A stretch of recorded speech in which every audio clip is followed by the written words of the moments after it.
This morning it was reported that the Republican Senate retreat would feature a very high-profile keynote speaker, Israeli Prime Minister Benjamin Netanyahu. At the last minute he canceled. He was replaced with Israeli Ambassador to the U.S. Michael Herzog. Netanyahu makes no secret about his preference for Republicans in U.S. politics. Recently he has been in conflict with President Joe Biden over the aims of Israel's continuing war in Gaza as the situation on the ground gets more dire by the day. With more than 30,000 Palestinians already dead, nearly 2 million internally displaced, and according to multiple NGOs, hundreds of thousands right now at risk of starvation across the territory. Last week, after a State of the Union address, Biden was caught on a hot mic, essentially saying that things are going to change for Netanyahu. I told him, baby, show me pieces. I said, baby, you know I should come and change. Sure, just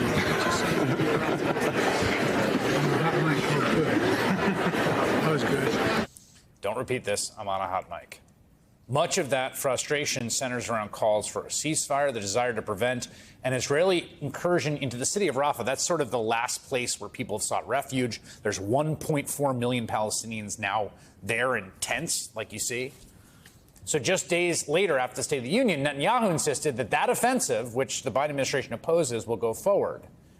Now a group of Democratic senators have sent a letter to the administration urging conditions on any arms shipments to Israel, saying, quote, the United States should not provide military assistance to any country that interferes with U.S. humanitarian assistance. I'm joined now by the lead signatory of that letter, Independent Senator Bernie Sanders of Vermont.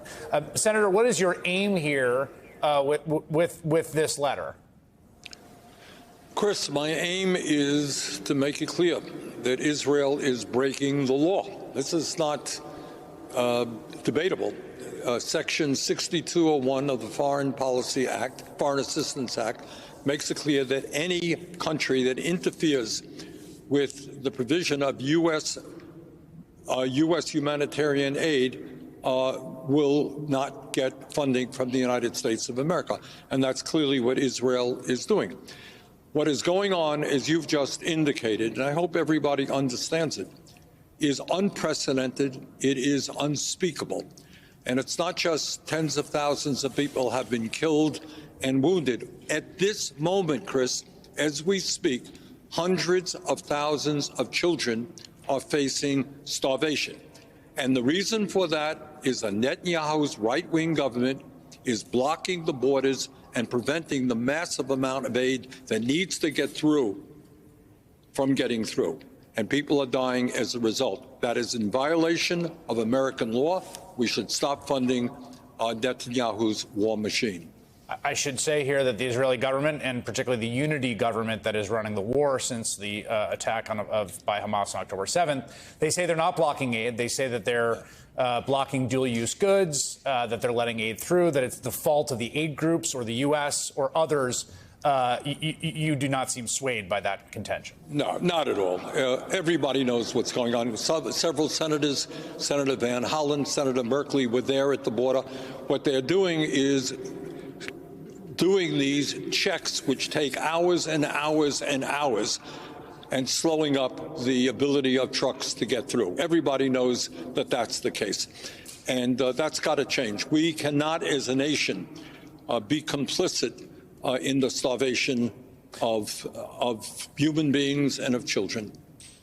There's an urgent humanitarian issue here, which is the fact that, again, the UN World Food Program, Cindy McCain, I mean, people that don't have a particular political dog in the fight saying, look, this is an emergency situation of mass starvation. There's also a political ramification in domestic politics, and just the fact that it just seems clear increasingly that the politics for Joe Biden are basically the opposite of the politics for Prime Minister Netanyahu, that the longer the war goes, in some ways, the more that he's spared from the possibility of calls for new elections, his coalition falling apart, whereas the longer this goes, the worse it is for the Democratic coalition, which is extremely torn apart on this issue. Absolutely. And I would argue, Chris, it's not just the Democratic base and young people who are very, very distraught by what's going on, as they should be. It is people all across the board. Yeah. If you're a conservative Republican, you do not want America to be complicit in the starvation of children. And bottom line is the law is being broken. The law has got to be enforced. And if Israel does not open those borders and allow the thousands of trucks that are needed to feed desperate people in, funding for the Israeli war machine should stop. You have a new proposal this week that I just saw today, which I've actually been thinking about because I've just been doing some research on the movement that pushed for the 40-hour work week or the 8-hour work day for a book I'm writing. And the legislation would move past that to a 32-hour work week with no loss of pay, that it's not a radical idea. It's time for working people to benefit from advancements in AI, automation, new technology, not just corporate CEOs and wealthy stockholders on Wall Street. How would legislation like that work, actually? Well, for a start, the 40-hour week, as I recall, was established in 1940. All right, that is 84 years ago. There have been a few modest changes in the economy over the last 84 years.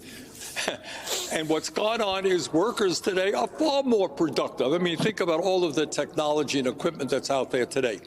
So the question that we're going to be asking tomorrow is who benefits from all of the changes that have taken place in the economy, the new technology, and, by the way, the artificial intelligence and robotics that's sitting around the corner that it's going to transform the entire economy. Most people, if you got a job today, it's going to be very different 10, 15 years ago from today if you have that job.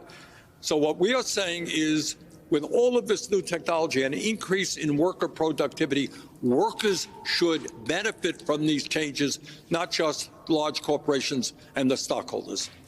All right, Senator Bernie Sanders, as always, pleasure. Sir, thank you for joining.